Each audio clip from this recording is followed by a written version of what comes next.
There's a book that came out also a couple of months before, right around the same time as Ted, because they just randomly asked Ted Kaczynski about this, entitled The Tylenol Mafia. And The Tylenol Mafia is a book by a whistleblower. He used to be he was a pharmaceutical sales rep for Johnson & Johnson. And so he writes this book about how they fucking covered this up. Puts it out. It's called Tylenol Mafia. Publishes it, whatever. What's a better story to read into? Hey, there's this new book called The Tylenol Mafia, or Ted Kaczynski could be the Tylenol murderer. Yeah, I don't talk about news. Talk about cover-ups. He didn't do it. The only connection he has to Chicago is he just grew up there. I don't think extremely bright, but he was living in Montana by the time the show was going down. So who done it? Who done it?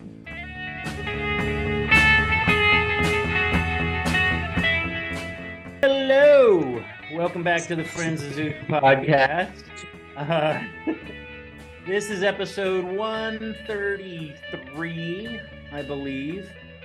And tonight is Desiree's show. We're going to talk about something that goes back a ways, but recently we were discussing the death of a potential serial poisoner, I guess you could say, in the Tylenol murders case. And Des has been chomping at the bit to talk about this, which I'm totally on board with because it's a really fascinating story. But yeah, Des, why don't you get the ball rolling? Before I get the ball rolling, two things. Google has just confirmed that Jay-Z is from Brooklyn. Number two, maybe like refresh your internet connection. Yeah. Zeus, yeah, you're frozen. You're like freezing. I wasn't going to say anything, but yeah, I was going to let it go too because it was funny. That's rude. All right, let me log out. It's like Max Headroom. It's like I've refreshed. I hope that I'm no longer. You're looking better. You're looking better. Yeah, you're moving. I know about that. Did you use some of the one wipe Charlies? Just spread them all over your face. Yeah. Refresh yourself. The peppermint refresh. Yep. Love a one wipe Charlie. Yeah. All right, so we're going to go back in time. Get in the Wayback Machine. All right, get out. 1982.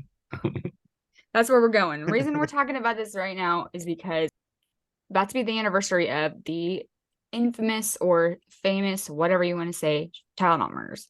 Now, these happened in Chicago, 1982. So it's going to be the 41st anniversary. And yeah, this year. September 29th. It's probably a nice windy fall day in Chicago. Oh, what a tragedy it was. This little girl, 12 years old, takes a Tylenol because she don't feel very good. Dad goes back in the room. Here's a thud, comes out. Daughter dies. She collapses on the bathroom floor. Right. Dead. Terrible. The worst part about that is she didn't just go and take a Tylenol herself. Dad probably gave it to her. Yeah, shoved it down her throat. Just like, here, baby, here's some Tylenol. Whatever. That's horrible. Terrible. Later that day, somebody named Adam Janis came home from work and he decided, well, not feeling good. My back hurts. Take a Tylenol. Well, he bought the Tylenol early that day. Also some flowers for his wife because he's a good husband. Comes home, takes a Tylenol, collapses and dies. They were able to call EMS on that one. They did arrive. They were able to take him to the hospital. He died later.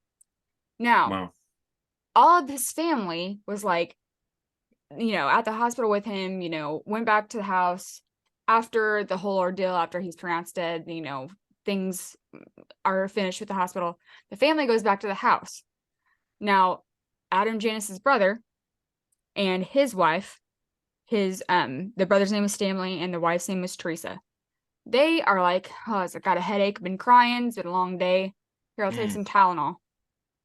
They take some Tylenol out of the same bottle that Adam Janis took the Tylenol out of. Wow. They both, he collapses and seizes and is dying. She calls 911, and while the EMS people are there, she collapses and starts seizing and is dying. So because of that little connection right there, the 3 people dying in the same family at the house, it's probably why this whole thing was able to be connected, but we'll get back to that in a little bit. Then October 1st rolls around and some more deaths happen. Mary Reiner, there wasn't really anything surrounding her death that was really, I don't want to say spectacular, but that's, anything that sticks out. There was another victim named Mary McFarland. Now, Mary McFarland, she had just had a baby, and she was released from the hospital that day. And she went and bought some Tylenol at the grocery store. I think she was getting other groceries, and she happened to pick up Tylenol. She takes Tylenol that day, also dies. And then the last victim, her name is Paula Prince. She, same thing, buys some Tylenol a few days earlier, takes Tylenol, dies. Now, the reason that these people all died is because these Tylenol capsules were laced with potassium cyanide, which is very toxic. Have you ever had potassium cyanide? No. No one's ever taken it? Okay, good. Because you wouldn't be here. It's super toxic. Now, you can either inhale it as a gas or you can ingest it as a powder. I don't suggest anyone do that, but those are the 2 forms that it, I'm doing it. I suggest not. People say it has a bitter almond smell. I got nothing to lose. I don't really know what bitter almonds smell like. I wouldn't be like, that's a bitter almond smell if I smelled it. It's kind of a weird thing, but okay. Yeah. But nevertheless, the way that potassium cyanide kills you, here's a little toxicology lesson for everyone.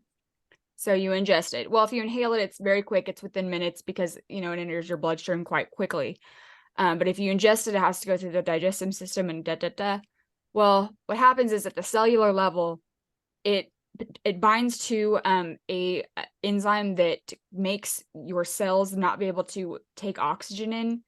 And if your cells don't have oxygen, they cannot make ATP, which is the energy for all of the organs in your body.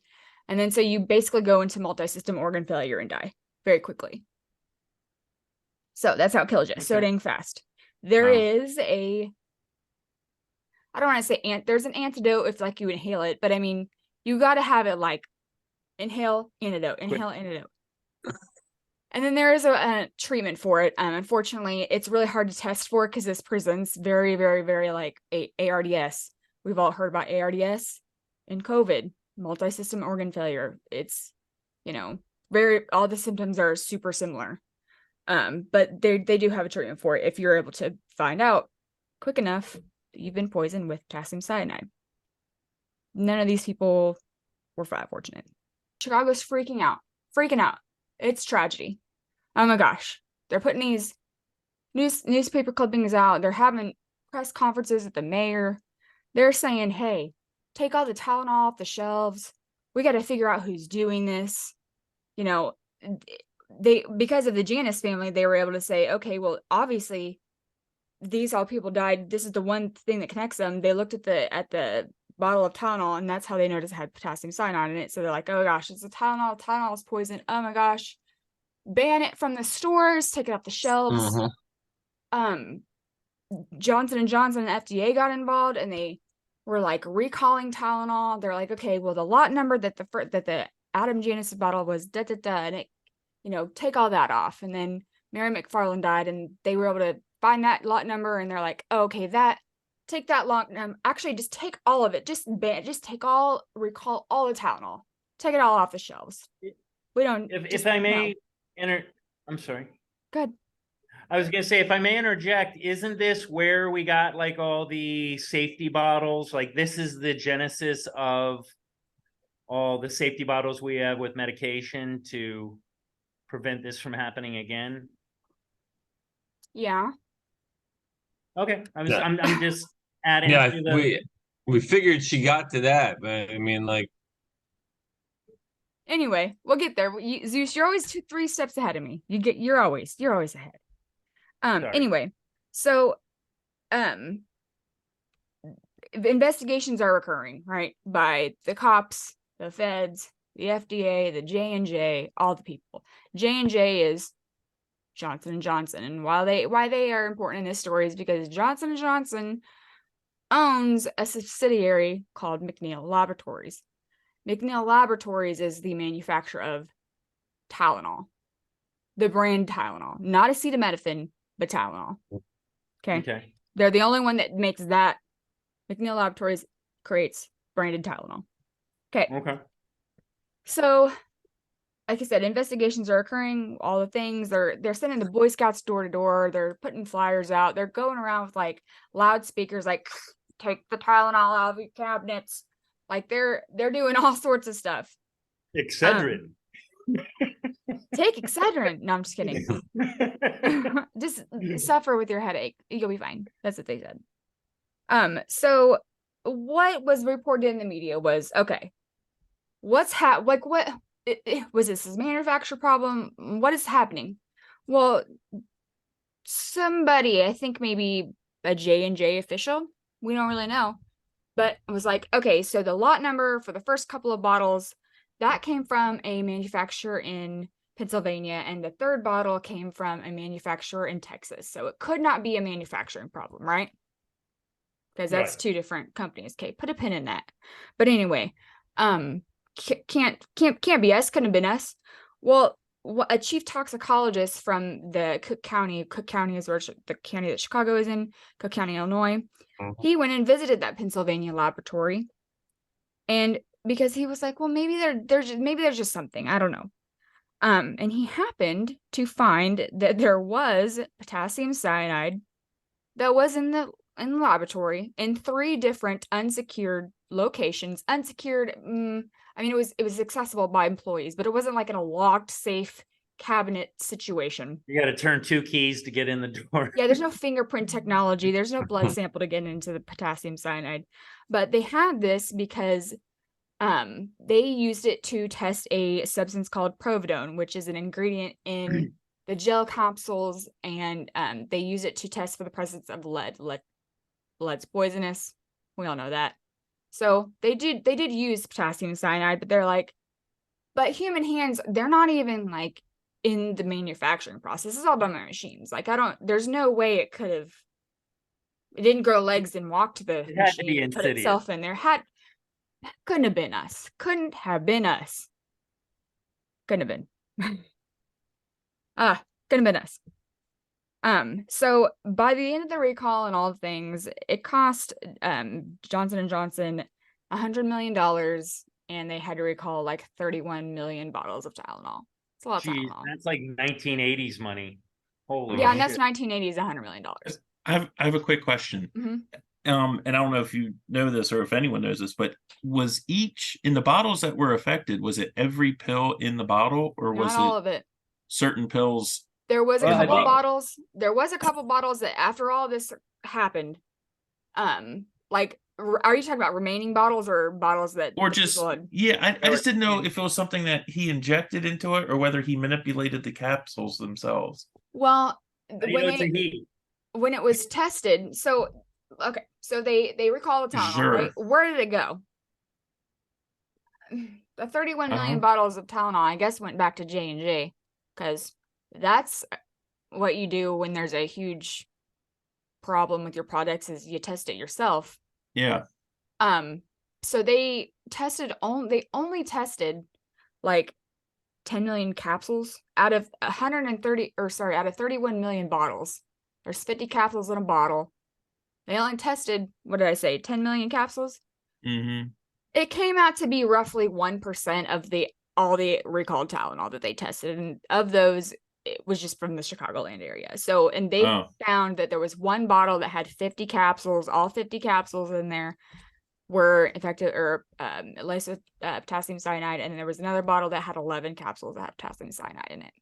So my memory, I mean, I remember this like from my childhood. I don't know if you guys do, but I remember this. This was a pretty scary point. And like, yeah, even though it was only happening in Chicago, the whole United States was like, fucking stay away from Tylenol. I don't actually know how Tylenol survived this attack, I guess you could say.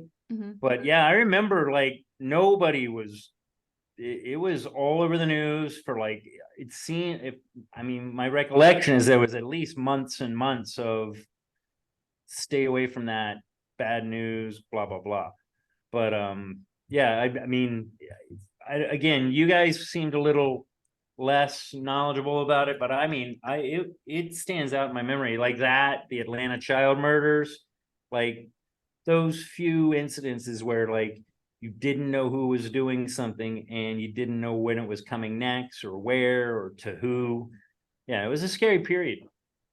That's a pretty good segue into Johnson & Johnson being like, well, I mean, what are we going to do with the Tylenol? Like, we got to sell the Tylenol. We have to sell it to the people. So some marketing executives got together at Johnson & Johnson and was like, all right, how are we going to save this? We can either maybe like come up with a new marketing campaign, you know, kind of like Tide did when kids were eating the Tide Pods. They just did a different marketing campaign to just tell everyone, hey, there's a child lock on it now. It's not food. Don't eat it. Less or eat less Tylenol or Tide Pods. Don't eat those. Or we can maybe like roll out that tamper safe packaging that we've been talking about. Put a pin in that. So they went with the tamper proof packaging. This is why we got all that fucking bullshit on all the medicine bottles you buy. This is it was 3 things that they put that they introduced. It was the foil seal that you can never get off. No. Ever. You gotta like use your teeth and knives. Can you give me a tab? Can they put a tab on there? They do. Sometimes it has like that little clear flip tab, but it always comes off the freaking foil part, and yeah, it's useless. Yeah. The second pillar in that was the like plastic like seal that you have to break that little, you know, around the cap and the bottle top.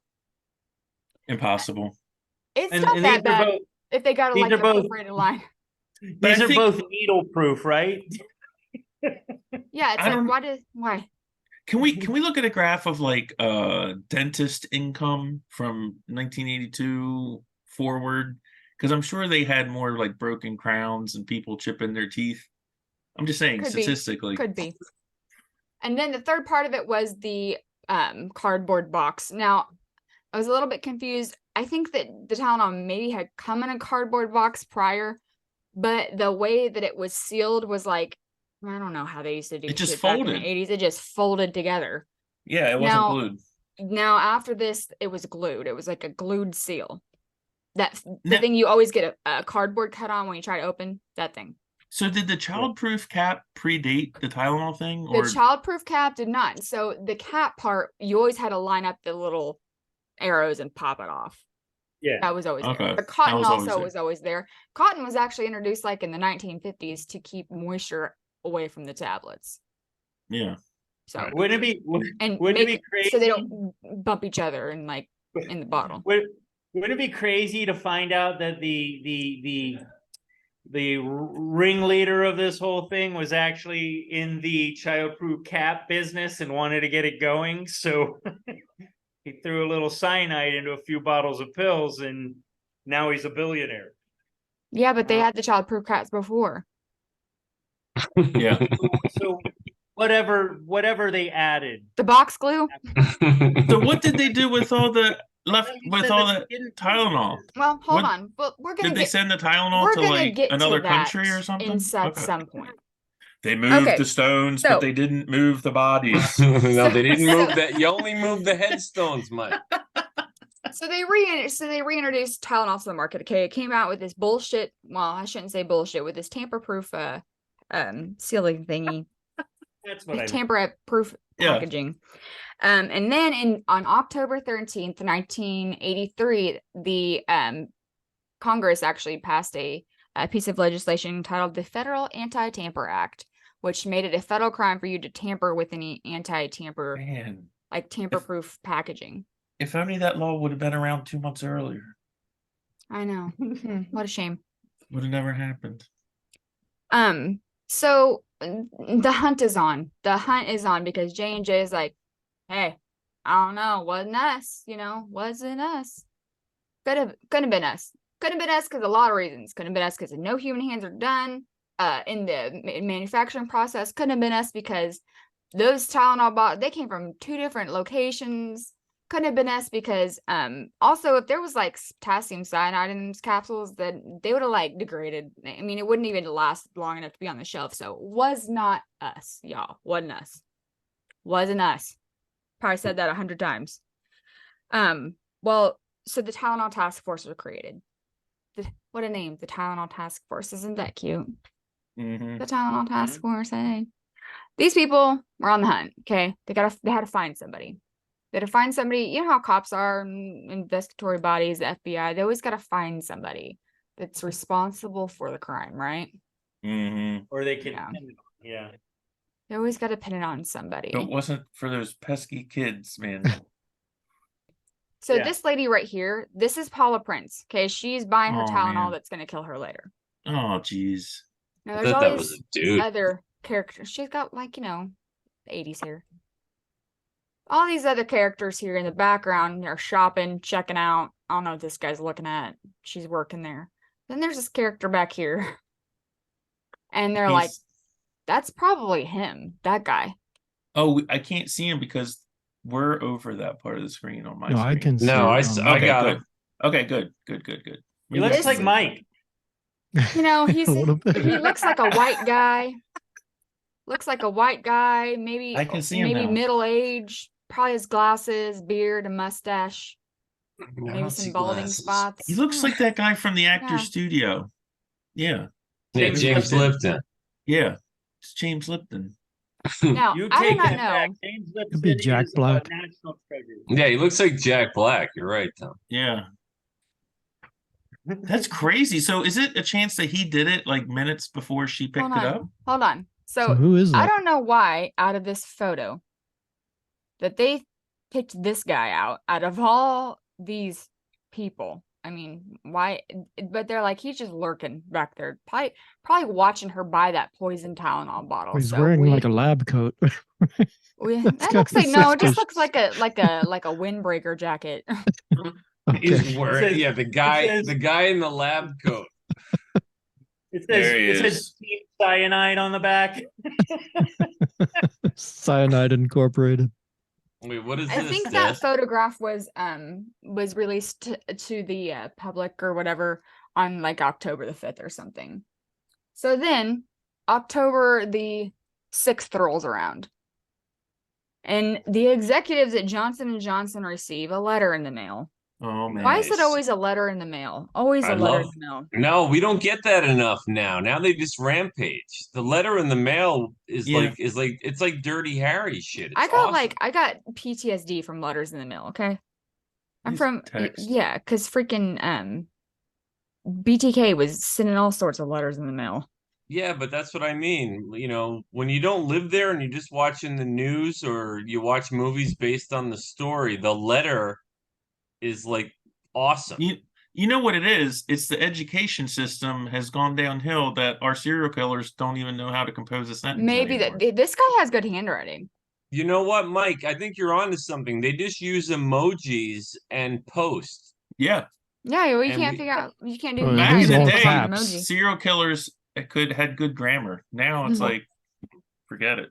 Yeah, no, seriously. How are you going to write to the mayor? Like, if you can't write a letter. They misspelled Reagan. I like how it says Mr. President Reagan. And they misspelled it. Yeah, they misspelled it. So well, that was one of the things I remember about this is I want to say that he like made himself seem stupider. Like he wrote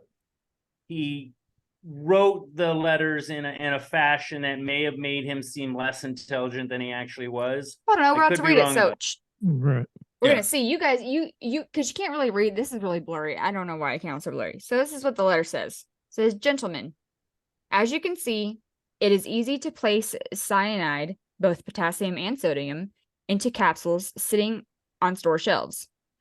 And since the cyanide is inside the gelatin, it is easy to get the buyers to swallow the bitter pill. Another beauty. He had to cross this out. See, Another beauty is that cyanide operates quickly.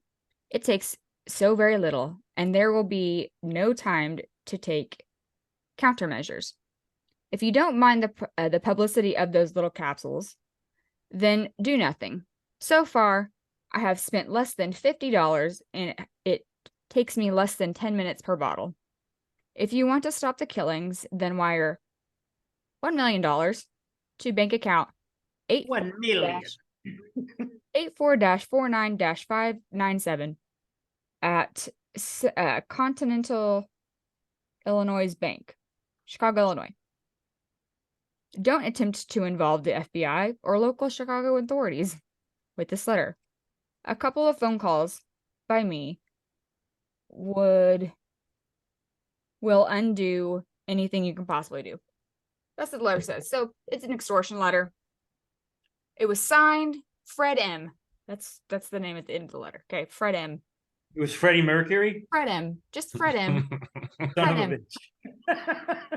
He's a new suspect. Yeah. Who wants to live forever? Oh.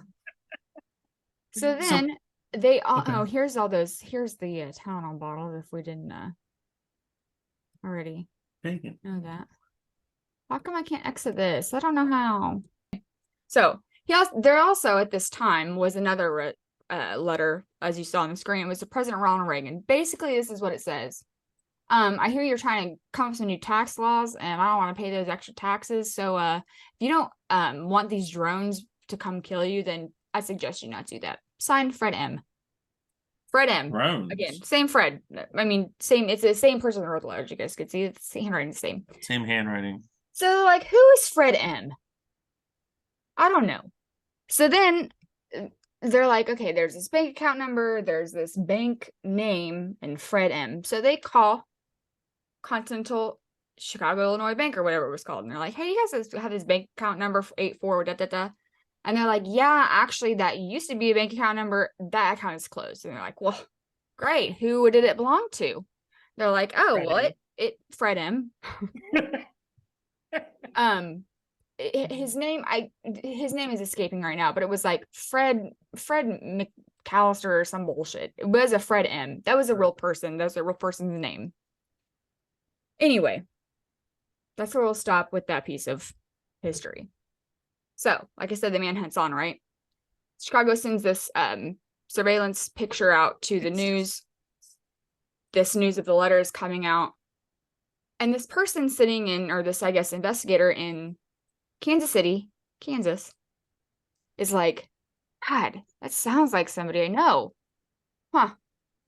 I think that is James Lewis. So he calls So he up. lied about his name. So he calls up the people in Chicago, and he's like, yeah, I think I know who that person is that you were, we saw in the news about the Tylenol murders guy. And he's like, yeah, actually, we just kind of got into contact with this guy. His name is Fred M.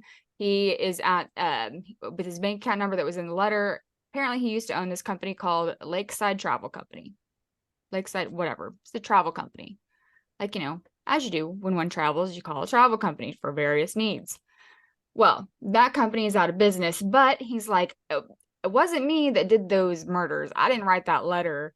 But I think that there was like a disgruntled person that it was not an employee of mine, but an employee of mine's husband that I had to fire for what's the term when you steal money? Embezzling. Embezzling money. I had to fire her for it. Anyway, it was a whole thing. I went to court. The guy's pissed. He hates me. He's trying to get back at me. It's probably him that did it. Well, that happened to be James Lewis, that guy that they were talking about was. So, Kansas City investigator, the Chicago investigator, they hook up, right? We're like, let's talk. All right. That's so they're unheard of talking at that time too. Wow. That's unheard of at that time for two police stations from separate states. Like this is before VICAP, where you could connect MOs and all that. Like to have them connect. Yeah, on like that cop. Like they didn't want to talk to each other. Like different what are they called, precincts or cities or whatever. They just didn't want to share information. But they did in this case.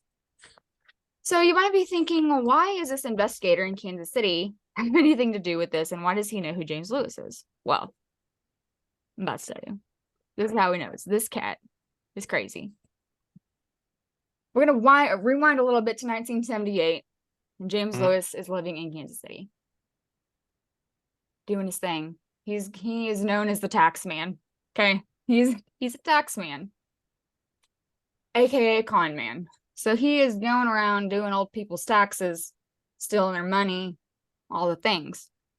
And in 1978, he befriends this gentleman. You guys can look up what his name is. It's not really that important, but he is in. I mean, it's important to the guy because it was his name and it's his life. But I mean, it's for the story. It's not. So he goes missing. This guy that he's working for doing his taxes.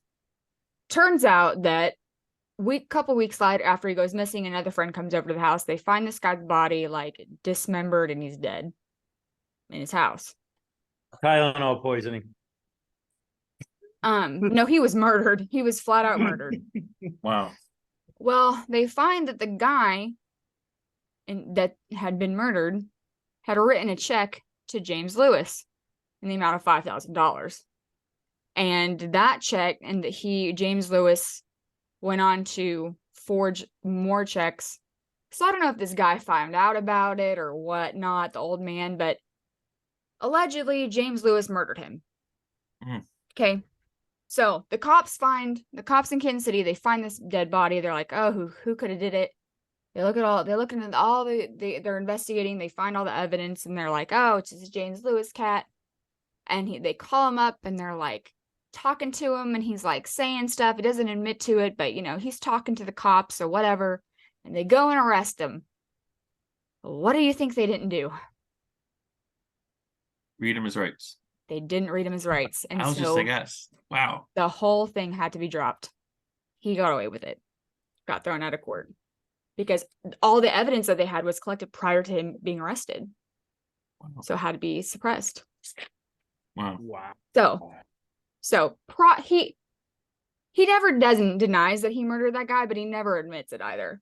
And his lawyer actually had said this famous quote, dismemberment is in itself is, although heinous, it's not homicide. Actually, sir, I think that's a crime. I don't think you could do that. I'm pretty sure dismemberment can be a cause of death. Yeah. I think it's like mistreatment of a corpse. I think that's the crime. Yeah, Maybe it wasn't a crime back in 1978. Don't know. So anyway, James Lewis gets off with murder, okay? And he's chilling at home with his wife. He's coming up with more schemes. He's a schemer. He's a con man. Well, I don't know how much you guys know about rural areas, but or like suburbs, like actual rural suburbs. But anyway, he was, like I said, living in Kansas City, Kansas at the time. This is maybe like 1980, maybe 79. And he comes up with a scheme to commit credit card fraud. And this guy literally went to like the Home Depot, bought some mailboxes and some like 4x4s, some concrete and some coffee cans, puts together these mailboxes on a post, right? And he just goes and puts them on these country ass roads. It'd be like 555 Nowhere Street, and then it'd be like emptiness. And so he'd be like, 557 Nowhere Street. And he just put it there. And he did this to like commit credit card fraud, like make these fake addresses, make these fake names, how one commits credit card fraud. Genius. Wow. So they caught him.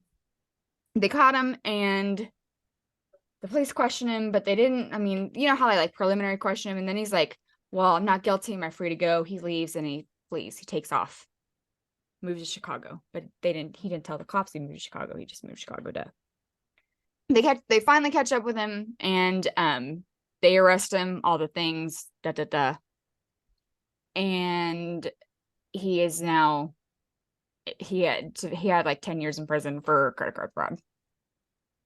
Well, that was all about the time that this letter to J&J kind of came out. That turned out that he wrote it. And But so did he have an alibi if he was in jail? he wasn't in jail at the time. I mean, he was Okay. a resident of later, but like Gotcha. I mean, he did write the letter. He admitted he wrote the letter. Like, yeah, I wrote that letter. I didn't kill those people though, but I wrote that letter. So he was in prison, federal prison for credit card fraud. And then he was also, while he was in there, he was awaiting his trial for the letter that he wrote, Johnson & Johnson, for extortion. Anyway. And he's like, I got to do something about maybe to get out of here. So he writes another letter to the prosecutor for the extortion case. He's like, hey, I didn't kill those people, but I could probably help you figure out who did. And they're like, okay, OJ. OJ wasn't around at that time, but he pulled. This is classic OJ move. Like, yeah, I didn't do it, but there's a bunch of ways that it could have been done if I had done it. It's like Hannibal Lecter, right? Yeah. Yeah. They're like talking to him. They're like, yeah, okay, sure. He's like, well, here's all the ways that they're all the things, like the theories that, somebody could just walk into a Walgreens and put this in there. Like, this is all the possible ways it could be done. So he's like, look, so you got the idea. You're going to kill these people, and then you're going to get all your tools, and then you're going to have to, like, think of a plan, and then you're going to have to get the bottles of Tylenol, leave the store. Did he do all this? He wrote this? Yeah, James He Lewis drew flowcharted these. this shit. What? That's Oh hilarious. my With the gosh, I feds, didn't know this. With no lawyer present, is like, look. This Yeah, is I don't think the lawyer probably would have allowed this. probably like the thought process of the person whom did this. Not Wow. I, but see, it drawn on speculation at request of Assistant U.S. Attorney General. Like, It's yeah. amazing. So he's like, and I think maybe there was probably like there's a I don't know, like there's different ways. You could have this method where you take, like, I don't know, I guess it's a whatever. He's like it's like a thing, like a spool of wire, like a spool of yarn of for thread. Like thread. You could take it apart, and then you can, like, that's how you would measure the volume of the chemical, and then you could, like, put it in the capsules. You could do it that way. Or maybe you could just, like, get some papers, like, that you roll cigarettes up with, you put that in there, and then you roll them up, put them in a cigarette pack, and then go to the store, and then put it, like, take it to the car, you could do it that way. Wow. Or maybe you could use, like, a paper funnel and, like, get the pin cap, and then you could He's put got some drawing skills. and then maybe you could, like, yeah, he's pretty good. This was the famous one. This is the breadboard method. It's like, or if you were really into it, you could, like, get this, like, board set up here, and you could, like, put all that you could put the you could undo the capsules, put the capsules in there. You put the capsules in the little holes, you pre-drill the holes, and then you put the cyanide here, and then you scrape it over, and it's, like, all even. And then you put the cap back on, you put the capsules back in the bottle, and then boom, done. Is cyanide dangerous if you touch it with your skin? Yeah. Did he explain Yeah. how did he wear gloves, or what did he do? We're gonna get to that chemistry lesson in a little bit. Okay. Well, speculation. He didn't do anything. He's But like, did yeah, he have so, like a theory of how it would have been done if he had been the killer? yeah, theories of how it could Okay. have been done. Not if I'm he was the killer, curious. but just how somebody could have done it if they were gonna do it. And then so he's like, actually, guys, what if I tell you some more? You gotta promise not to use it in court against me. And they're like, yeah, no. And he's like, okay, well, I'm not talking no more. And he didn't tell him anymore. He just gave him all those drawings and called it a day. So we had his day in court for the extortion letter, which he did write, and he admits, and then he was convicted of writing the letter, got 10 more years in prison. And during the sentencing for that, they try to bring all this evidence against him that he's maybe this crazed Tylenol poisoner, because of all these pictures he drew. He wrote that letter. I mean, basically in the letter it says that he did it, and then he just obviously has schematics of how the fuck he's gonna do that. Obviously he was the killer. Make sure you sentence this guy to the max, because he's maybe the Tylenol killer. So yeah, so they sentenced him to the max. I mean, because you can't. The judge had said before the extortion letter hearing that there's no evidence, or a judge, not that judge, but a judge, because I'm sure they tried to indict him. It's like, there's no evidence here. There's no evidence to indict him. So, but they had to throw it in somewhere. They're like, we got to get him. We got to throw this in. So he didn't serve all 20 years. Unfortunately, he only served 13 out of his 20-year sentence. And he got out and moved to Boston, Cambridge to be exact. And he's living in Cambridge doing his thing. I think 2004 rolls around, and he raped somebody allegedly. He has a rape charge against him. Spends like 3 years in jail for that, but when it came time to testify on that, she like didn't testify against him, so those charges also got dropped. So he got let out about 2004-ish or 2006, 2007-ish. So then he makes a friend living in the apartment complex that he's living in. And they're just like, you know, a couple of misfits hanging out. And this guy that he befriended happens to have like a public access TV channel or whatever called the Cambridge Yak. The Cambridge Yak. Yak. Yakking.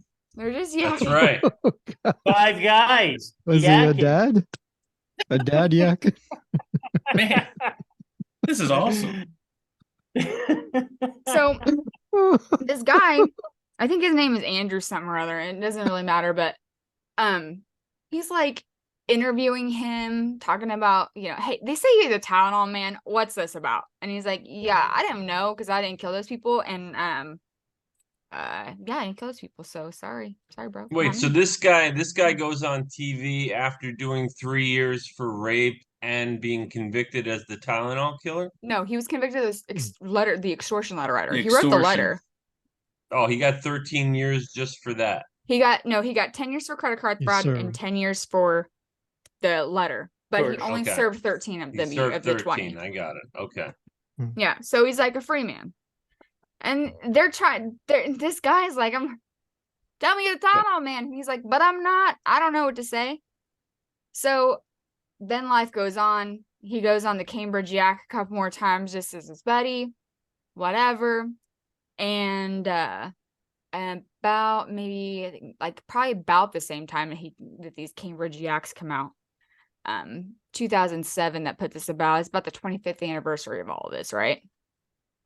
Well, the thing about 25th anniversaries and cold cases is if you reopen the cases or maybe this is just Illinois law, I don't know, but then, and like there's this Freedom of Information Act, I'm sure you've heard of it, but after 25 years and the case is cold, it wasn't closed, but if the case is cold, that it automatically like closes the case and makes the files or the whatever kind of paperwork evidence, Yeah, they're records available. are now available for public consumption.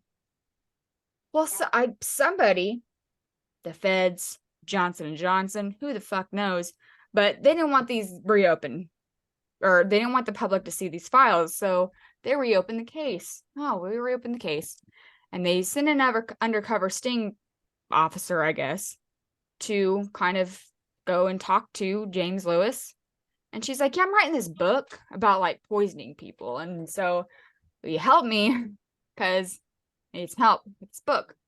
And so whatever, they write this book together about, it's called Poison, A Doctor's Dilemma. Okay, this is the title of this book. You can buy this book on Amazon. And it's kind of very similar to like the Chicago Tylenol murders. Like it's very, like it's not the same, but it's very similar. As the crazed person goes and poisons a bunch of people. It's probably a doctor, but I mean, the story is very similar to the actual thing that occurred. Very weird. So then after that, she's like, yeah, well, I'm an undercover officer, so I'm not publishing shit. So he self-publishes the book, and like I said, you could buy it on Amazon. It's called Poison, A Doctor's Dilemma by James Lewis. So that's a little bit weird. I pulled another fucking OJ move.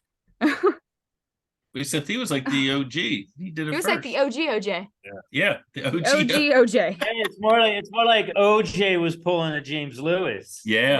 There you go. See, yeah. Which means OJ was The a glove Tylenol doesn't killer. fit, so clearly I didn't Maybe. poison all those people. Yeah, didn't kill those people, but yeah. Well then knife poisoning. like I said, they kind of like reopened the case, and they're like, we got this DNA, because DNA, and it gets saved, and you can they didn't do shit with DNA back in the 80s, but now they had some DNA. They got out these bottles of Tylenol that were used, that were found to be the poisonous bottles. People open them to take the medicine, so they get all these fingerprints, right? So many fingerprints. They're rolling out like people from the factory, the EMS workers, the doctors, the grocery store workers, the family members, all sorts of people, because they're like, these fingerprints got to match somebody. Well, they're like, James Lewis, let's get your fingerprints, buddy. And he was like, okay. So he like gives them his fingerprints, and they do not match. Wow. Any fingerprints or any DNA that they find on that they have on from these bottles doesn't match. And then also they're like, well, we're gonna raid your shit. We're gonna raid your house. Okay. So they raid his house, and they find some suspect things. They find a book of poisons, basically. And on the page about potassium cyanide that has like the lethal dose of potassium cyanide on it, his fingerprints are on it. Like he had turned to that page. Well, he wrote a book called Right. Poison. He Yeah, also did researching. write a book called Poison. And- I don't know. And It's if a it's all fictional, that fictional, page, a fictional novel. This is how I'm gonna do it. And he also drew them schematics. I'm just saying. No, that's true. He did do that. So he did all these things, right? Speculative schematics. Yeah, Yeah, He's right. like, yeah, I didn't do it. Honestly, though, I'm not convinced of his guilt yet. He was like, I no, like I the didn't kill cut the of this people. guy's jib, man. He's Yeah, this guy's got balls. He likes he likes to tickle the third rail. He's a He's like, super yeah, villain. yeah, I didn't do it, but if I did, let me color you a comic He's like, book. look, I didn't do this. I'm just trying to help y'all out. This guy is a schemer to the core. Yeah, that's what I'm getting. I'm getting that the letter was straight up a con. I don't. Again, he certainly seems suspect, but I'm getting more con man, less, serial But poisoner. was it a on this con? guy. How would he get any money out of that letter? Yeah, though? there's no Yeah. con here. There's no way he maybe could get Johnson money. and Johnson would have fucking given him $1 million. Yeah, that's what No, I'm it would have saying. went to the other guy's bank account. That was a closed account. He had no way to get it. I Or it don't would have know. gone to a mailbox out in Yeah, Pennsylvania somewhere. 557 Nowhere Road. Yeah. Yeah. No, Maybe he that was gave the an return exact address. bank account number Oh. to go to. He certainly seems guilty-ish, but I'm not sold on he's the guy yet. No, I'm So pretty the whole sold that time, he's the no, guy. hold on. The whole time, all the meetings with the feds, right? Jack, Countless. I don't want you so on my many- jury, Jack. Lots of meetings with the feds, lots of feedings with the meds. Wow. Lots of meetings with the feds. The whole time, nothing that he says is like incriminating. Like he says some weird stuff, but not like anything that was like, yeah, no Freudian slips, no nothing. Okay. This is years that they've been questioning about this guy. Okay. There was even a comment he made about, I guess, like when he was in prison, the prison interviews, and he was talking to the feds about who done it. He was like, the investigator was like, why do you think that they chose the Tylenol extra strength to put the poison in? And they're like, because there's something extra in the capsule. Like, Wow. I'm just making jokes. Again, It humor is- is, I don't know. Probably because it's the biggest capsule. So easiest to kind of handle. Well, right? it's because it's a capsule. Or actually, if you really want to think hard about it, it's probably the most commonly purchased. Why are you going to buy half-strength pain reliever? Yeah, why are you gonna buy half You know what I strength in mean? anything? You're gonna buy the one that fucking kills it. You're gonna buy, if I can And buy it works. That kills it. ibuprofen, And if I can buy ibuprofen Success. and 800 Yeah, that's gonna be that Tylenol is gonna give you last headache. Well, you Like, just you ain't It gonna. killed the headache. I just add them up. I mean, if I want 600 milligrams, I take 3 of the little fuckers. You know what I mean? right, Like, but you're not thinking that when you're purchasing at the store. You're thinking, I want the best thing for my pain. No, we had this Oh. argument about the dosage before. Oh yeah, You'll see the we've had past this in episode. person.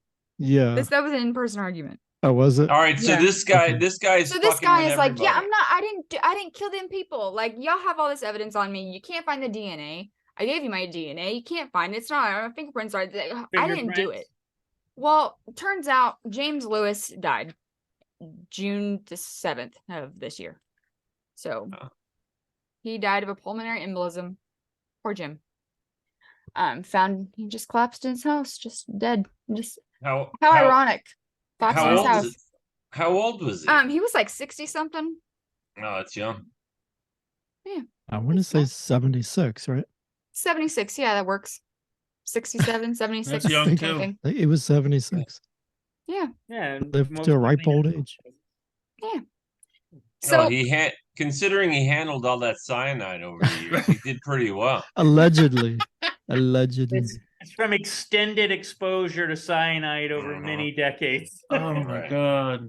now there is some seriousness in all of this. Okay. So Yeah. the feds do have, well, they did have, I guess they do have, I don't know, the guy's dead, so they can't charge him posthumously with murder. But they had 10 bullet points of how they were going to indict this guy. Number one being the fact that he wrote the letter and sent the letter. That's basically a confession in their eyes. Number two, he drew them schematics. Yeah. Number three, when they raided his home, they found the poison book with his fingerprints on it. Because of 3 of the bullet points have to do with this potassium cyanide, and they're all kind of, maybe could have been one bullet point. The fact that he had this book showed that he had extensive knowledge of potassium cyanide, and his But when fingerprints did were he on the read it? page. Was it before or after? Right. It doesn't matter. It but he doesn't wrote matter. Well, if the book Yeah. was printed in 1985, then it's got nothing to do with the murders. So just You look make at great the- points. I'm not saying that right, but you're they're wrong. adding it all up. They're just saying these are the things that we're gonna bring to the grand jury to indict this guy, right? So they also found a bottle of white powdery substance, which was never actually proven to be potassium cyanide, but it was assumed. Which, you know what happens when you assume, you make an ass out of you and me. Yeah, they didn't even Oh, test it. They That's didn't even test That's a it. good one. white Can I powder. use That could that? be anything. That could be talcum It could be powder cocaine. or cocaine. right. If they didn't test Hopefully it, it's cocaine. if they didn't test it, it doesn't mean anything. But I got it. They also say that there was one more in there, I can't remember. Wasn't You did- the important. letter, We probably the date covered of the letter. Yeah, that's the next one I'm getting to. So the date of the letter has come up, and they're like, okay, this was like their smoking gun. They're like, okay, well, back in the 80s, they didn't have the technology to really look at the ink on the letter. Well, now with all this technology and microscopes and all the things, they were able to see the date that the letter was postmarked to J&J. They received it on October the 6th, but the letter was postmarked, meaning dropped in the mail on October the 1st. Now, when he was in his trial for the letter, he had said, this is on record, saying that he had worked on this letter for 3 days before he sent it. Okay? Do the math real fast. 3 days prior to October 1st is when? September 28th? the 29th. 29th. Meaning Mm. that he had the news didn't break until at least the 29th. Right. Okay, I see what you're saying. It didn't go So he had prior national knowledge. until the 1st.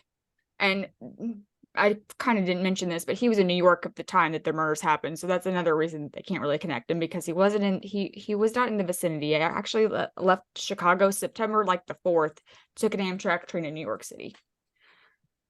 Maybe I forgot that real important part, but whatever. Maybe it's important, maybe it's not. I don't know. But yeah, so I mean, he had to have. How are you going to write a letter, this extortion letter, which they're saying he had to research that. There's really nothing in that letter that's like, man, I know about this potassium cyanide shit. I've done my research. It basically just says, hey, there's I did potassium it. cyanide in the Tylenol, and I'm doing it. Give me $1 million. Like, there's really nothing to the letter. So they're saying, how could you have known that this was occurring before it occurred, Right. Wow. friend? Maybe he had an accomplice. And he's like, well, I probably just misremembered. In his defense, wasn't the I remember something about the wife. she worked at a travel agency, right? Yeah, that's the Lakeside And Travel she was Agency. printing, she was using their postage Yeah. machine. Mm-hmm. She was pre-printing postage so that she could use it later. Mm-hmm. So could she have pre-printed this and then he just used that envelope a few days later? Well, the postmark has to come from the post office. So she put the postage on there, but the postmark comes from the post office. Oh, I So see. that's It wasn't like the one that- postmark. No, the postmark, the one that the post people stamp on Okay, it when they okay, receive alright. it. I got it. So, All right, and so he had wrote. and he had So to he get the wrote. letter in there to the He post wrote a office pretty letter. early. What you're saying is that he wrote a letter to them saying, I poisoned people with Tylenol," before anybody even knew that was happening. Like, is that That's what the feds are saying. okay? All right, so And so when he was See, when he was undercoverly, questioned about this, he was like, "Well, I probably just misremembered the day, or like the amount of time it took me to write the letter." right, but they sort of dated the ink and the paper and the postmark, and they've added it up that he They definitely. not the ink of the paper, just the postmark. They were able to see because like back then it was like, the ink wasn't very legible. So they were able to look at the Right. microscope. It could see like the outline. and Right, stuff. so they were finally able to see when it was postmarked, Mhm. and it was before all of this. Okay, Yeah, it was postmarked October the 1st. okay, So- well, Before it hit the news. right, and this is a Was there letter that any, he admitted to and writing. on his own self-admission, it took him 3 days to write the letter. So if he's saying it took him 3 days, and the postmark saying it was No, the I got first, it. Yeah, he's not then even. he you're had right. to have written the letter before the murders even were news. Wow. That's what No, the feds are that's- saying. No, this guy. No, I don't he's know guilty. about this. He's guilty No. of sin. Now, I mean, I think he's still a grifter. That I don't know. letter I didn't don't look think like that it took that's- 3 days to I write don't- that. I also don't think so. I think that he had just said, I don't think that it took him 3 days to write that. I think maybe he just said that, to be honest. It looks like you can write that in 3 minutes. Every piece of evidence still makes me think of a grifter, of a So there's another kind of good something that they were used to indict. And this is a motive. So I know you don't have to have a motive to, charge people with crimes or whatever, but they found one. It's a pretty good one. So our friend James Lewis had a daughter in the early 80s, maybe late 70s. Probably late 70s. When she was 5 years old, she was born with a heart condition. When she was 5 years old, she had open heart surgery. And she ended up dying a couple months after the surgery. And the autopsy revealed that the reason she passed away was because the stitches, like the sutures they used in the surgery, had popped, had come undone. And the sutures that were used were called Proline sutures. Proline sutures are manufactured by Johnson & Johnson. Mhm. Are these the dissolving sutures These that ones you right use here. internally? Right. But they were not supposed to dissolve. Proline. I don't know. Suture. I mean, I tell you this, sutures pop on hearts lots of times for lots of reasons. It's probably not the suture's fault. Just saying. But yeah, he found that out, and he's like, they're thinking that So- was maybe the reason felt like he needed to commit these crimes. Yeah, Allegedly. that's probably. I mean, that last part is interesting because it shows that this guy had this tragedy happen to him, and maybe that's why he's. But I mean, he's killing innocent people and then asking the manufacturer, "Hey, give me $1 million." Yeah, Like, give me $1 million. yeah, that doesn't seem like vengeance to me. Like, that just No, seems he's like a grudge holder. Because Yeah, he also he's- held a grudge against this Very- Fred M guy. He's a right? con man. He's a con man. Yeah. that's what I mean. If he's a con man, then the motive about the daughter doesn't really mean anything. Like, he's a criminal. He's a criminal. That's what he is. So there was some other suspects they looked into. Okay. Number one, Wasn't Ted Kaczynski one? Zeus. I'm gonna come through that screen and slap the shit out of you if you don't stop being 4 steps ahead of me. Okay. So when the Tylenol task force was like, who done it? The first suspect, they're like, well, is there somebody that works in Johnson & Johnson that like is disgruntled and a disgruntled employee? So through this person, that person, whoever, they find out, yeah, there was a chemist who was fired for some reason, and maybe he was the one who done it. Well, they contacted that guy, and there I was like, not me, not I said the chicken. And so they're like, well, he said it wasn't him, so I guess we're not investigating that guy. Like, I'm just like, how do you just wasn't me? Okay, thanks for your info. Is that how it works? Like, okay. There was also somebody named Kevin Masterson that they kind of looked into. This guy kind of matched the description of the guy in the picture from the surveillance camera. I mean, there's really nothing more than that. He worked at one of the grocery stores that the Tylenol came from, and or no, Okay, he didn't wait. work there. But you're glancing over the chemist guy. Yeah, well, that's Now because that's all just that in there case was. anybody thinks that the Lewis guy, because he murdered that guy back in Kansas City, that means he's a murderer. The chemist guy killed somebody as well, right? Oh, did he? Yeah, because he was in a bar and somebody No. accused him, No. or is that a Again, different okay, guy? you were one step ahead of me, but this is a Okay. different guy. This is an unnamed person that worked at There's more Johnson & murderers Johnson. in this story. There's more people. There's more murders. Okay, so Kevin Masterson, that guy turned out to be a wash. Then Roger Arnold so it was James Lewis was the main suspect, and then Roger Arnold was like the number 2. So this guy that works at a bar, he's a bartender, is like, hey, seeing all this stuff on the news. He calls up the tip line. He's like, hey, I got this regular that comes in that is like a hobbyist chemist. I don't know how you hobbyist chemist, but like that's what he be doing, and he has potassium cyanide, just so you know. And they're like, oh, cool, that's Wait, so great. were there 2 chemists, or this guy was the chemist? So there was an actual chemist who worked at Johnson & Johnson that was fired, and that was the disgruntled employee. Okay. We will call him disgruntled employee. The disgruntled And then there's chemist. Kevin Arnold.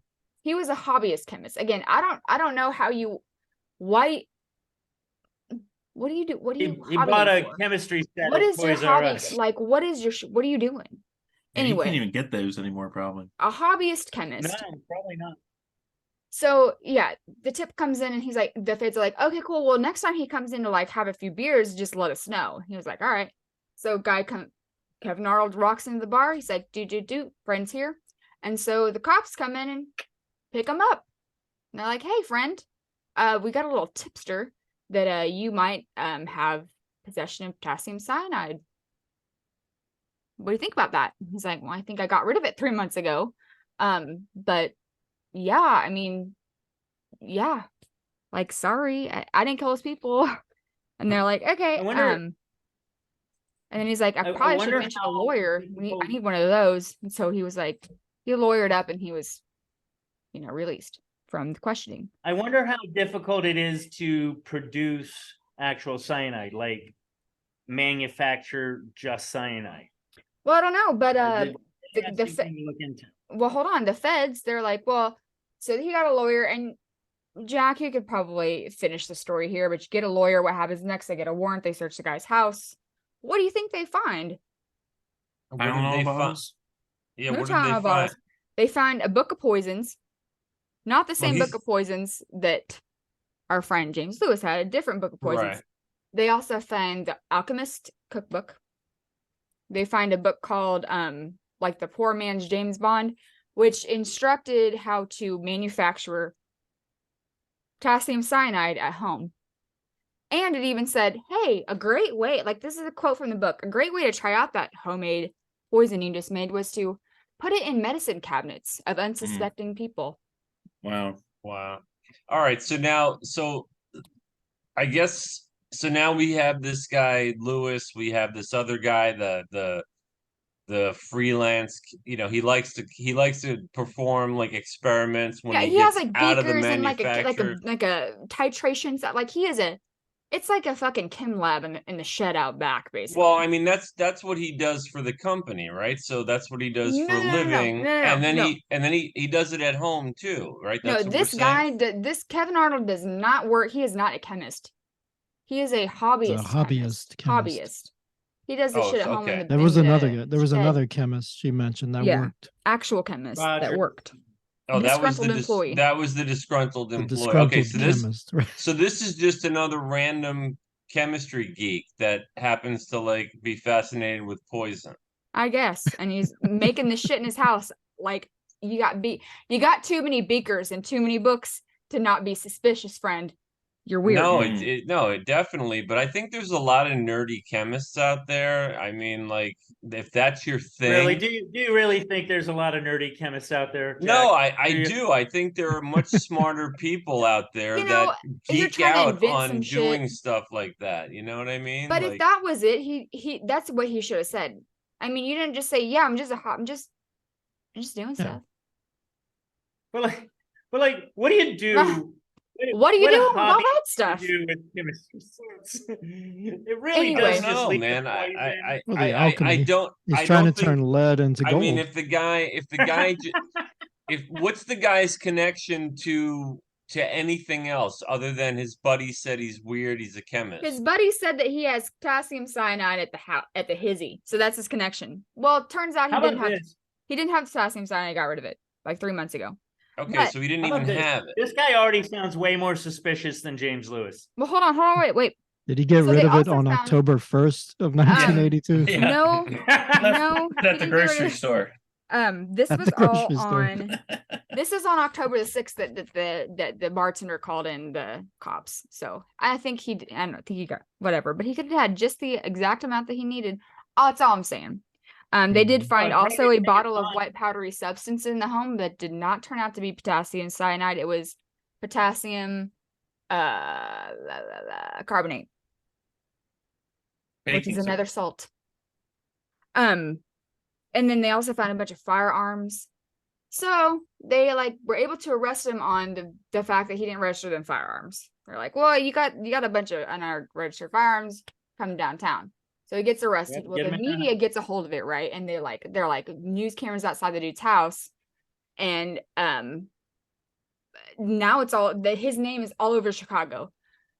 Roger Arnold's the Tylenol killer, And so he only spends 2 days in jail for these firearms. He gets out of jail, and now everyone's like, "Oh, you're the Tylenol murderer." His reputation is gone. Like, he can't get a job. Like, nothing. Okay. So he's pissed. He is pissed about this, and he caught wind that it was this guy named Marty Sinclair. That's the bartender's name, Marty Sinclair. He's like, that fucking dick. Like, told him I was Tylenol murderer. I'm gonna kill him. Okay. So he laced some bullets with some cyanide and shot him. on June 17th, 1983, he's getting drunk by himself, just pissed off, right? He's like, that fucking guy Marty, fucking kill him. And so he goes outside of a bar. He's like not at the bar because he didn't go to that bar anymore because the fucking bartender snitched on him. So he goes to another bar, and so he sees this guy walk out, by the window, and he's like, "It's fucking Marty. I'm gonna kill him." He goes out and he fucking pulls a gun and just caps him dead right there, just bullet to the chest, kills him. Wasn't Marty Sinclair though? It was a complete different person. He shot the wrong guy. Shot It the looked wrong like guy. Marty Sinclair. But they looked very And similar. he did not kill him with cyanide. And he just shot him. He just killed him. So he did get 30 years in prison for that. Oh, I thought you were gonna say he shot Lewis. I was like, yay! No, he didn't know. He just shot some random No, I person. got it. So I he went to got jail for 30 years. He was sentenced to 30 years, spent 15 years in prison, got out. Okay. And then he was living his life, his post-prison life. And then he started to get really depressed. It's like haunting him, the fact that he killed this guy. Well, they ended up finding him dead in some day in 2008, probably because he killed himself, honestly. So that's unfortunate for him. So that guy's dead. So when they were going with our friend James Lewis, when they were getting his DNA, raiding his house, and they also exhumed Roger Arnold's body to get his DNA off of a femur bone on the corpse. Okay, because DNA, right? DNA. They need the DNA. His DNA also did not match any of the DNA found on the Tylenol bottles. So probably wasn't that guy either. Wow. Unfortunately. And yeah, that's really all the suspects. Now, Ted Kaczynski's an interesting one. Because we'll talk about him after we talk about Johnson & Johnson. Okay, now rewind all the way back to when the thing happened. Okay. What do you think is the chances that a company as large as Johnson & Johnson has enough people in it that is smart enough to cover something up like this? Probably pretty good chances, right? Yeah. How many Yeah. times has Johnson & Johnson had recalls of various products over the years? A lot. A lot of times. Okay, they had the fucking potassium cyanide in the factory that the tablets or that the capsules came from. Okay. Now, And they they said that they tried. didn't have it. They said that they didn't, but this is how they covered that up. I'm going to bust Johnson & Johnson up right now. Okay. So, Mary McFarland. That's the bottle. Her bottle of Tylenol is the bottle that they said had come from the Texas factory, right? Okay. Well, Mary McFarland had just had a baby like that day or whatever. She was released from the hospital the day that she bought the Tylenol. Well, it just so happened that when she was released, she got like a new mommy package or whatever they give you at the hospital. It's like formula, breast pads, some Tylenol, whatever. Tylenol. Okay. A blister pack of like 8 Tylenol, 8 extra strength Tylenol. A blister pack. A blister pack. Let me repeat that for the people in the back. Okay, so then she goes and she does buy a bottle of Tylenol at the grocery store. However, she bought a bottle of regular Tylenol. And you know how you do when you're trying to like make shit consolidate stuff, and you put, you have 3 bags of sugar, you just make them all 1 bag of sugar, right? So she just she takes a couple of the extra strength Tylenol and then just pops the rest back into the bottle of the regular Tylenol that she bought that day, then dies. The thing about the location of the Tylenol is this. Tylenol capsules were only made at the Pennsylvania factory. Tylenol tablets came from the Texas factory, which when they tested the bottle, that's the lot of the bottle that she had. But she ingested the extra strength Tylenol that came out of the blister pack from the hospital. So in fact, that bottle that Tylenol came from that killed her actually did not come from the Texas factory. So the tainted Tylenol did actually come from only the Pennsylvania factory. Not there was not 2 locations. Wow. But Is that where the disgruntled chemist worked? I don't know. I don't know where the disgruntled chemist worked. Okay. I don't know. That was literally it. Disgruntled chemist was fired to do it. No, okay, that was all the info I found. So, but it could have been him. So there's that. Also, let's just have a little chemistry lesson just for a minute. Potassium cyanide, as found in these capsules, was powder. Okay. When something is like dissolving, right? Dissolving something else, it has to be a liquid that's dissolving a solid. Okay, solids dissolve in liquids. Okay, a solid cannot dissolve a solid. It's not how chemistry works. Potassium cyanide is a very basic chemical, and gel capsules, the gelatin is actually neutral, so it's not going to react with it unless it is in the presence of water. Then it can react because there's moisture involved. So they actually, in I think 2010, there was a nice little research article that came out. I don't know if it was exactly to do about this, but Chemical Toxicology was a peer-reviewed journal that came out with a study in 2010 saying that actually, yeah, we tested this in a very controlled situation, and we put the potassium cyanide in gel capsules and left it in like open air. And then we put the potassium cyanide capsules into a closed sealed plastic bottle and put it over there. They found that after 6 weeks, the appearance of the tablets or the capsules in the Tylenol sealed bottle, or the sealed plastic bottle with the lid on it, had actually no change in appearance. And you could still extract 96% of the potassium cyanide that was in the capsule. Wow. Meaning that it does not degrade as long as it is sealed in a controlled temperature and like low Right, moisture with the situation, cotton. which there's Hmm. cotton in bottle. I mean, that's why they put, that's how they, when you it's controlled Yeah. when you manufacture it. I mean, But whatever. Let me ask you this: if you said it already, I'm sorry. Were the bottles the same type of bottles that were manufactured back with the original poisoning, or were they modern? Slightly different. They were in ways just that could- distilled plastic bottles. So like Okay, so there could be a difference. there could be. I mean, what's the difference? Thicker plastic, screw I on don't know. versus pop on cap. I mean, I the don't point know, is but that I it think he's doesn't talking about in like 3 days. airtight. The airtightness might be better with modern Yeah. bottles. Okay, but I even mean, then, it's a even question then, that certainly requires some investigation. okay, Zeus, the picture you have right behind you Yeah. is there. Those are regular Tylenol and then potassium cyanide Tylenol. Those capsules, do you think those capsules don't look damaged to you? Do they? Potassium cyanide came out of that one on the right. Looks intact to me. Yeah.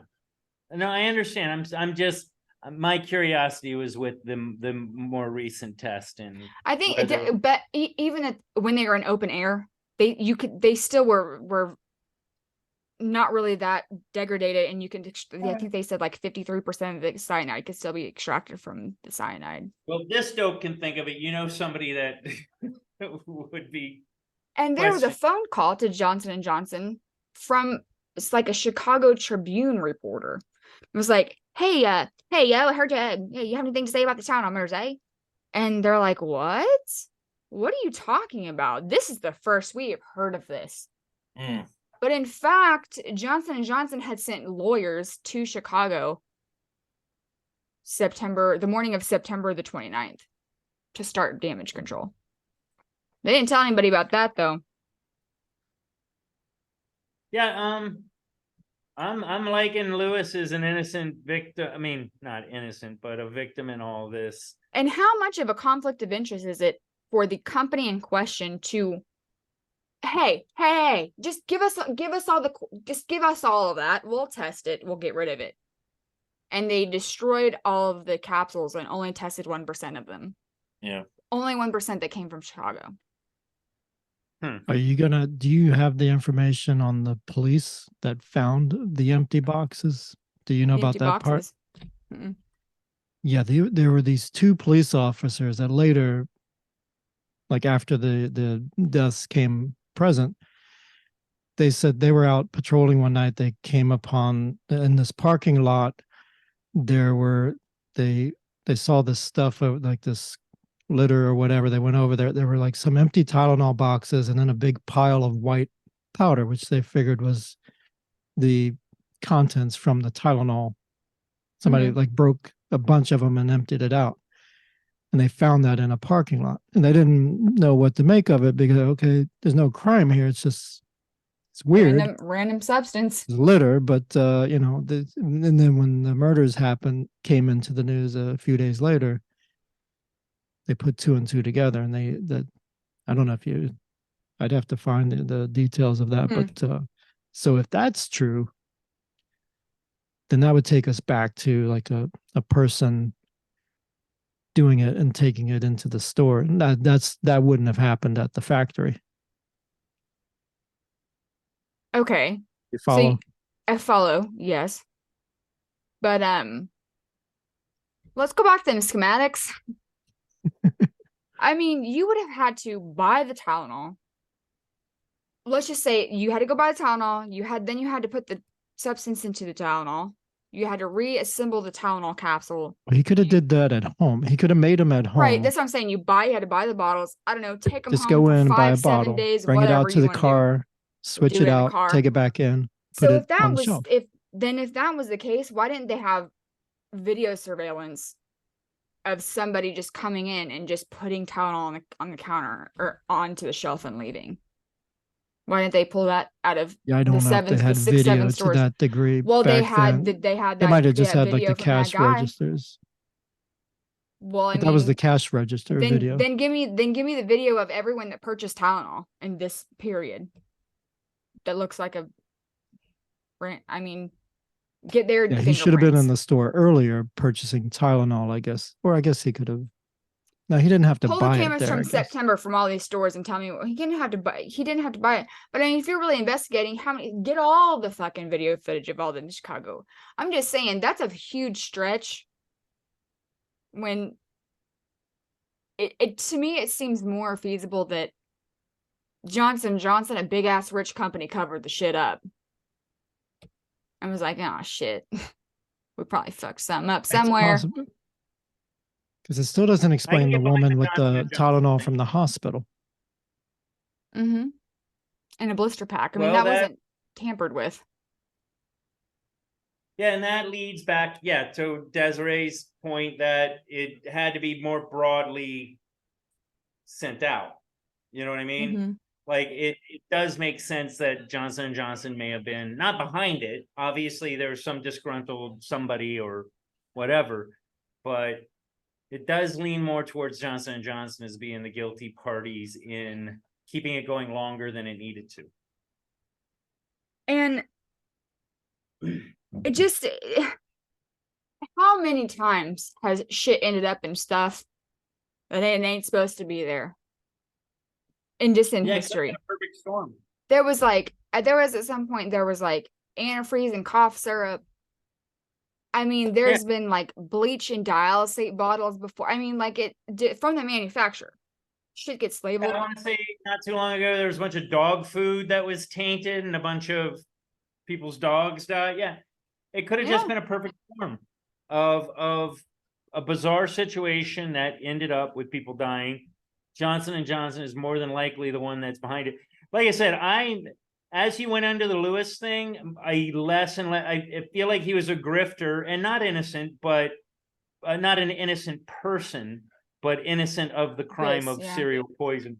Now let's talk about Ted Kaczynski just to end this. Okay, so Ted Kaczynski, the Unabomber, they come to him, I think it was 2011-ish.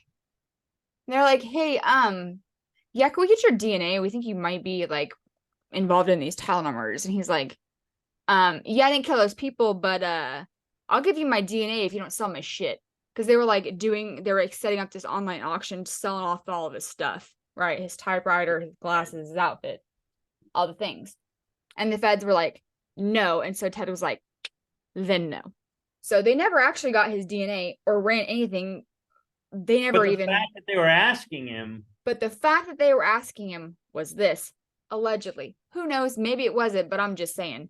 There's a book that came out also a couple of months before, right around the same time as Ted, because they just randomly asked Ted Kaczynski about this, entitled The Tylenol Mafia. And The Tylenol Mafia is a book by a whistleblower. He used to be he was a pharmaceutical sales rep for Johnson & Johnson. And so he writes this book about how they fucking covered this up. Puts it out. It's called Tylenol Mafia. Publishes it, whatever. So, I mean, what's a better story to read into? Hey, there's this new book called The Tylenol Mafia, or Ted Kaczynski could be the Tylenol murderer. Yeah, I don't talk about news. Talk about cover-ups. I'd be more interested if they said that he was the Zodiac killer. You know what I mean? Like I don't think that he had enough on his plate. I mean, he didn't do it. The only connection he has to Chicago is he just grew up there. I don't think extremely bright, but he was living in Montana by the time the show was going down. So who done it? Who done it? Well, with Kaczynski, there was the connection with the name Wood, right? Did you hear about this? The name Wood? What does that mean? He's got some weird fascination with the name Wood, or the word Wood. It would appear in a lot of his letters and things, and some of his victims would have the middle name Wood. And there was somebody that worked at Johnson & Johnson that had the name Wood. And that was kind of the connection that some of the people were making. Wow, that's That's a stretchy connection. again. I mean, so I think I'm with Des.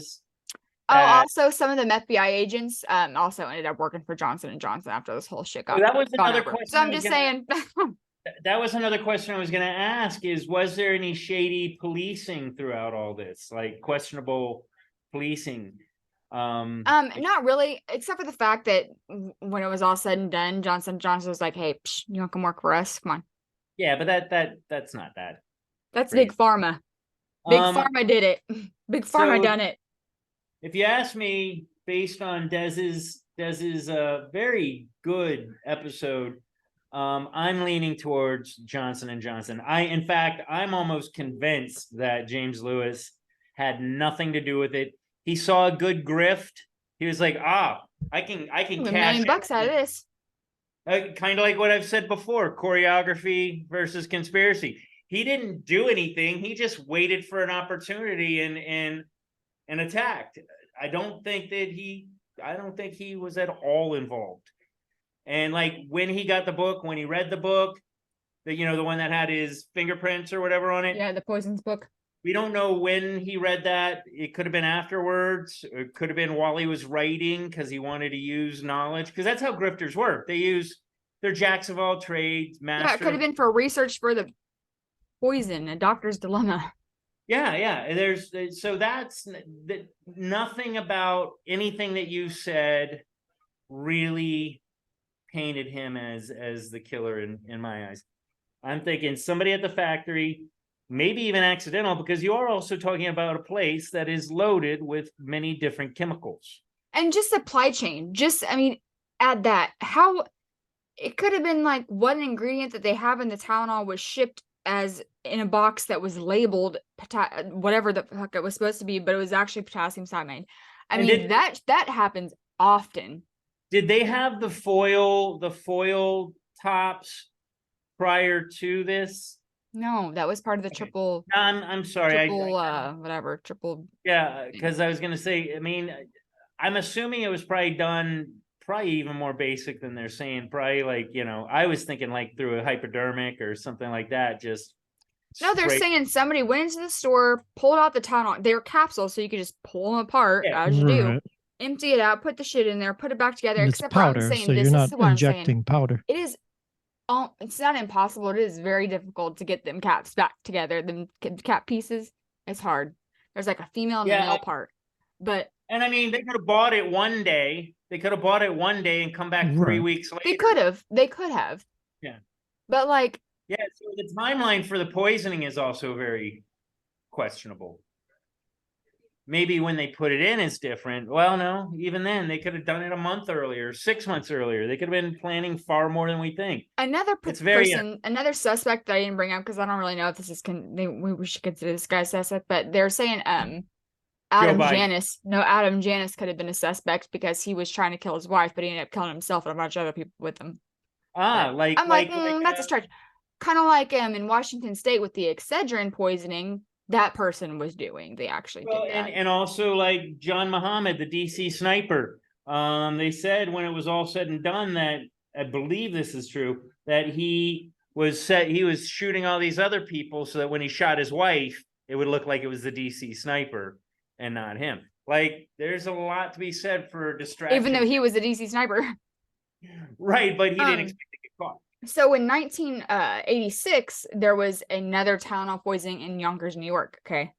So they said because at this point, they just had all the anti-tampering stuff. They already had that on the Tylenol bottles. Okay. Mm-hmm. So then they're like, well, it's tampered with. They tested it. The glue wasn't re-glued. The plastic pieces weren't reshrinked. I mean, it was not tampered with. They're like, oh, well, then somebody must have come and cut the bottom of that bottle out, pulled out all the capsules, then put it back together. What? No, that doesn't even make any sense. Back at the factory again. Exactly. Like, yeah, that doesn't make any sense. Here it does. I found the article. So this was New York Times, October 5th, 1982. They had the news about on a rural parking lot on a toll road, 2 Kane County Sheriff's deputies found hundreds of empty Tylenol capsules strewn on the ground with boxes and a white powder. And then it goes on and on. So these 2 officers they dismissed it at the time because they found it before Mhm. the deaths started popping up. So that's not factory then.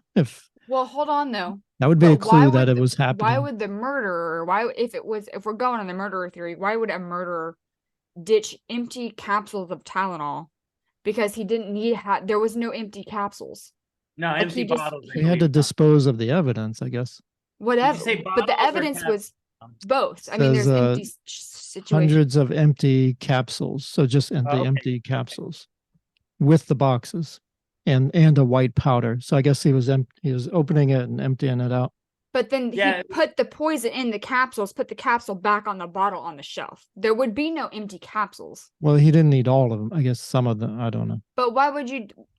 Maybe he messed up on it was not easy getting it.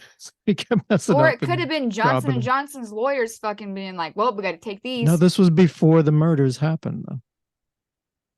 unless before unless they knew that there was a fucking mix up at the factory and they tried to fix it before it killed anyone. Yeah, they could Okay, dump out now you thousands of guys are capsules getting if they wanted. stretchier than I'm just saying, it just That's a seems like stretchy Big theory. Pharma is more like powerful than James are. Lewis. Yeah, well, but back people then, are $100 million, people like to kill. This is $100 million back in 1985. That's got to be like fucking $3.2 billion now. And It's gotta why, be if that extortion letter was for $1 million, this is just a question.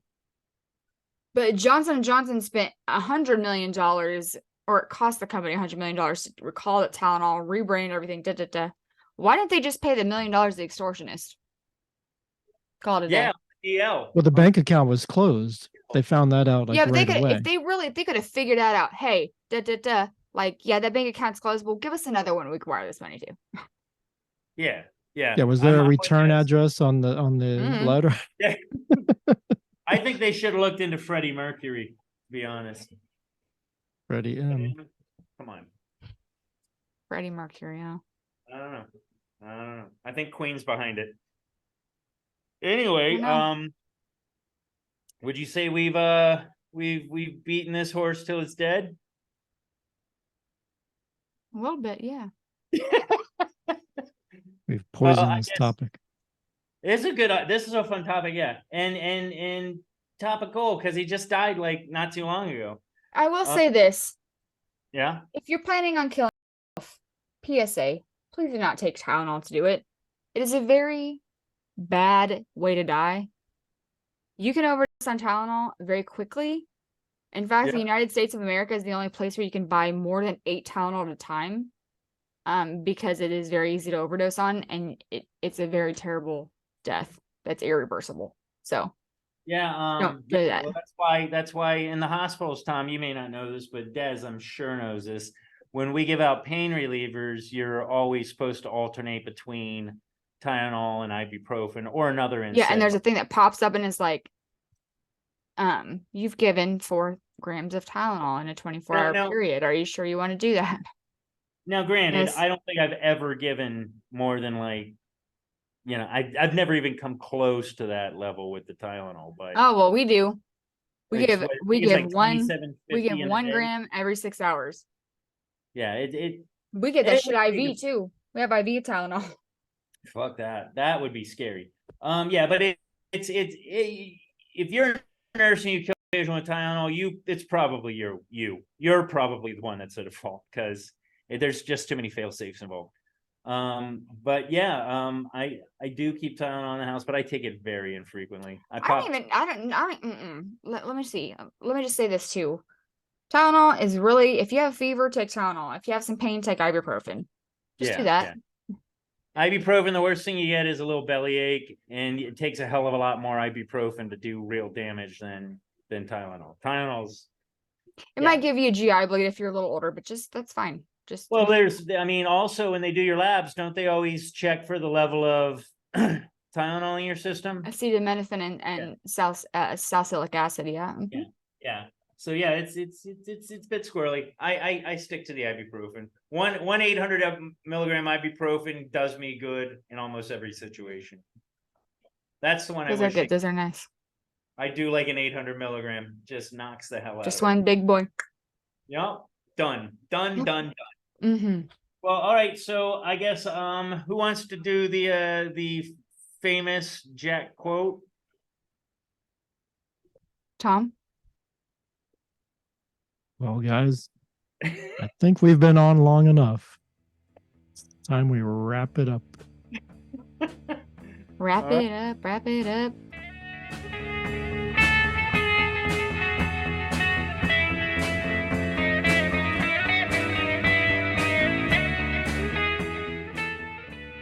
So back to the picks. So I'm 8-8. Jack's a loser. Who's 9-7? I'm 9-7. I think I got to Zeus verify. 9-7. I'm 9-7. How much you get? Yeah, I'm 8-8. Yeah. Well, I how'd you didn't guys? pick all the favorites. I picked a couple upsets, but I still ended up 8-8. I just got Okay. onto like a Las Vegas website and I was like, Vegas, tell me who's gonna win. And I noticed that. After Then you too, well- pretended to not know anything about point spreads, then all of a sudden you're like, no, "Oh, but I the didn't do Vegas point spreads. website." Listen. I was like, I don't know shit about point spreads. I got a Trying to lecture set tonight us up. for this week's games. I was like, Craig, who's gonna win these games? And he's like, what's the spread? I'm like, I don't pulling in fucking, Craig. I don't know what the spread is, Craig. And I he's don't like, deal well, with spreads, man. let me teach you what the spread. I'm like, I don't want to know. But like, I had a fucking lecture about gambling, and I'm just like, why would you? I learned what a parlay was. I learned Oh, yeah. what like Yeah, like- parlays are fun. Oh wait, we didn't pick the total. Do we need the Monday night total? I didn't do well, that. Zeus and what was Oh, is that what the Zeus and 75 Mike? What was was your on yours? guys' Monday What? night scores? Mine was 40. 43. What was it? Not that. It What was like was the total? 37 or something weird like Yeah, I'll just say 41. I don't even know who's playing. So it was 37. that. It was something like that. It was I gotta. lower. Let's see. Monday night. Well, does the tiebreaker But matter? what does it Yeah, do? it does. What- The tiebreaker. Because we're doing a what's season long, like so why do you need a 37 except tiebreaker? Because 37? listen, because it's each week. So Be- because Zeus and Mike got the same amount of picks right, they have to tie break. So the total what? score. There's Let me no look winner at week for the week. one. Oh, Yeah, but wait, your so you're, your so wins you're your not, wins yeah, add but up. but if you're just tallying everybody's wins as the season goes on, then why Right. do tiebreakers matter? Because per if, week. if I win 7 and you win 7, we're still tied, right? But if I win 7 and I won 1 tiebreaker, then I now win 8 and you win 6. Or so, still No, that's not how it works. You only use a tiebreaker if you need it, I thought. Yeah, It's- Zeus and Mike have a tie. We're 9 Well, and yeah, 7. Right, so Oh, right now they're 8-8 in a 16-week season. Like there's no ties. Like you're just adding them up. Oh, so we're not doing per I week. don't think you We're need a doing total tiebreaker till we season. get to the last Listen, week you of need the a season. tiebreaker. It's on the thing. Okay, it was 38 is the total Okay, score. 50. Yeah, for- guys, it's on the thing. Okay, so With then the stuff. 50 for me. so then you said who said 40 and who said 43? Wait. I so said if there's- 43. Wait, so if there's a this is what Oh, for- Okay, Desiree- so for Zeus last wins week, I this think I week. said- I But think yeah, I why said does 46. wait? Why does Zeus get an extra point when there It's were not- only 16 games in the season? 16 games played. Like I don't know. What? Okay, listen. I don't. This. 14. Craig had a hard time understanding these. They're picks. This is not a line. This is not the money line. This is not the spread. No, Picks. Right. So Yeah. you pick. But winner. last week I picked 46. Okay, that's not. Okay. I Mike. don't care. You guys are running Yes. the Yeah, same. yeah. I'll I just Mike, sit guess- back what did you and- pick? All 43. right, so what we're 50. saying now is if there's a tie on a particular week, it goes Don't try down to to make the sense out of it. tiebreaker, and then that person gets an extra point toward the year-end It's not an tally. extra point. It's like a side point. there, you just put each it over week on the there's side. 4 losers and 1 winner. Yeah, but we're not betting. I know, but your wins add up to whatever the fuck we're gonna bet. And Yeah, that's why are we right. not Oh, betting you counted like as 50 one for Zeus, and everybody else has 0. Yes. Oh, okay. I thought we were going to add the correct. And then in 5 picks. weeks, whoever has the most wins is now in first place at the end of 5. You know what I mean? So there's like 18 weeks total, right? Yes. So, okay, Zeus, man. So we're all down 1-0 to Zeus. Yeah. I right. see. Okay. I got it. I got it. This is so confusing. I'm just doing No, my picks. it makes sense now. I thought I was down just by one game, but now I'm down like an entire win loss. Okay. I got Yeah. Just it's just a W or an L. We're all L's apparently. Nice work, Zeus. Well, not, Zeus, who'd you not, pick not that? all of them. Who'd you pick that was the winner? That He doesn't even know. oh, He has no idea. what'd you do? Do. I just don't remember what the game was. I want to say maybe it was the Chiefs. I hate I to don't say it, Des, and I'm not. I think Kansas City's going to start 0-2 this year. Yeah, unfortunately, yeah, Craig said that too. He's like, I don't know. I don't know if I they're gonna picked them. win, but Jacksonville's gotta pick them. doing it right now. Jacksonville's Man. pretty good.